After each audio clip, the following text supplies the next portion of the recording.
It's been 1 month since I moved into my retirement villa at the continuing care retirement community, and I think I can finally say that we're more or less settled in.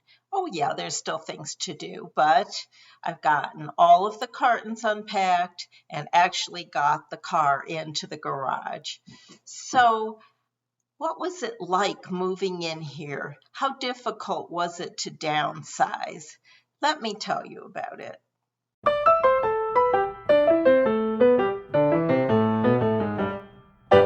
Hi, this is Sandy from Sandy Over 70.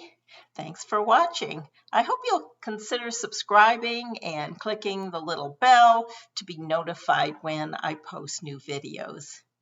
I've posted a lot of videos on this topic of moving to a retirement community, and I've listed them below in the description and show me area.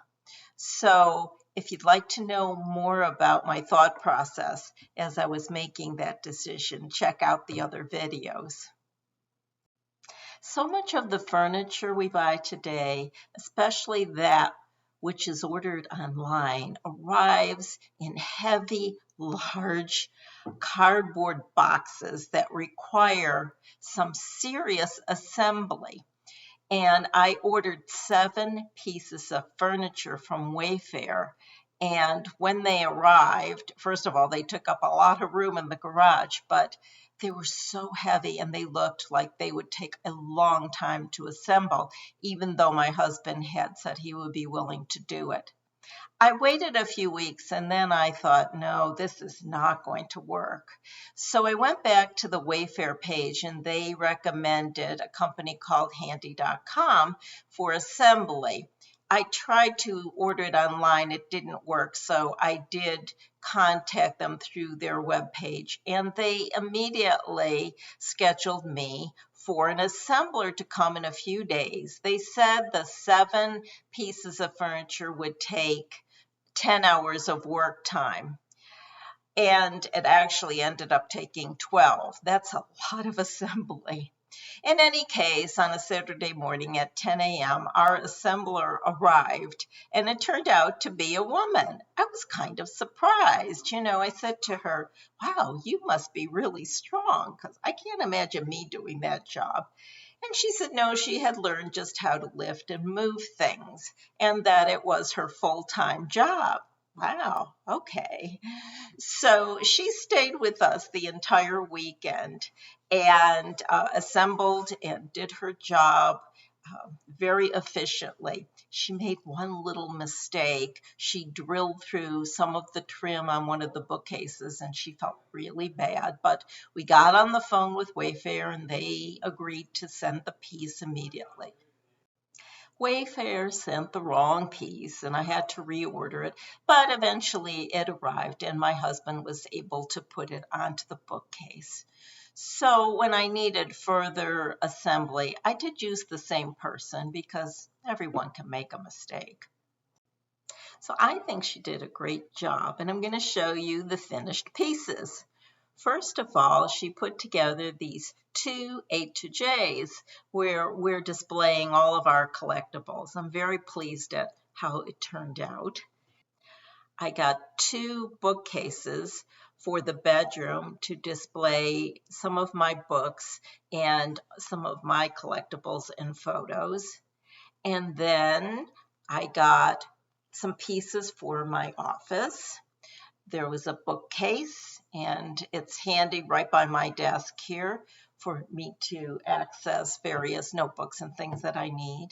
And then a lateral file to my right, and this executive desk, which I love because it has lots of drawers and lots of space.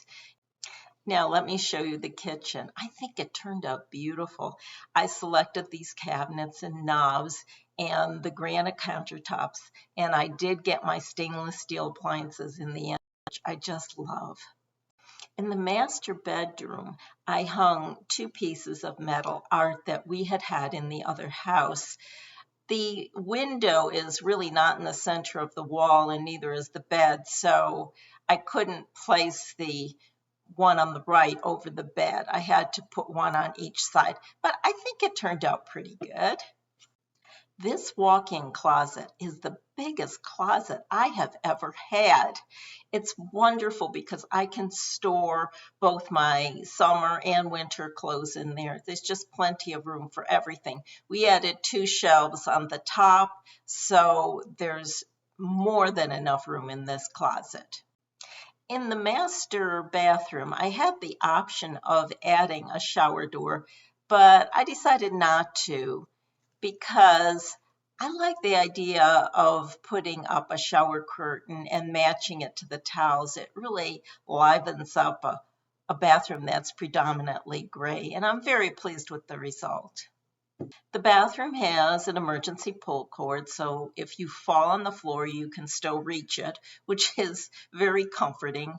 We are also issued an emergency device that we can wear around our necks on a chain, and it will summon security and a nurse to your house or wherever you are. Actually, I'm not wearing it, but I'm keeping it at my bedside. And one day when I was feeling dizzy before I walked the dog, I did put it on under my coat because I thought, you just never know. So that's also a nice security measure. Very comforting to know that these things are available.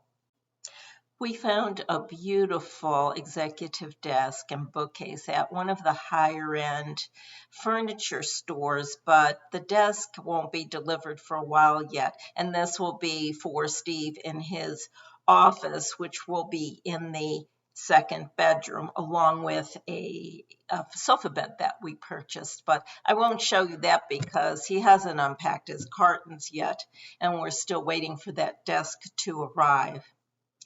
When we were in this store, we spotted this beautiful wall art, and we bought it, and it was delivered here, and we put it up over the fireplace. Actually, it's so heavy, we had to wait till maintenance came and assisted Steve with lifting it up to the hooks that he had put above the fireplace. But I really like it. It's different, and it's really a focal piece for the living room.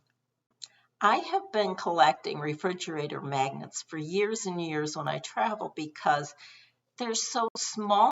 Just tuck them in your purse and then you have a memento of a place you've been. Of course, I've brought home other things, but I try always to get a refrigerator magnet. Now, in my other house, they covered the refrigerator that we had in the garage and also part of the one that we had in the kitchen. But when we moved here, we only have one refrigerator. And I really didn't think all the magnets would fit on it, and I'm not sure I wanted them in the kitchen anyway. But I ended up buying a whiteboard and putting it on the wall in the garage and put all my magnets on it. I think it looks really pretty. Quite a few people have asked me how Corky has adjusted to her new home. And the first 2 or 3 nights, she slept in her crate in the dining room, and she never sleeps in her crate. In fact, I didn't even have the crate in the house in the other house, but I put it out just in case she maybe wanted the security. And sure enough, that's where she slept.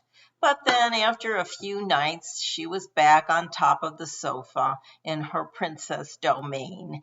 And here she is. I found her on our little rug next to my shoes, and she loves to lay in the sunbeam, so she's doing just great here. I hope you enjoyed this little peek inside our new villa. And as we get more settled, I'll show you other rooms. Thanks so much for watching, and don't forget to give me a thumbs up and subscribe. Take care. Have a wonderful day.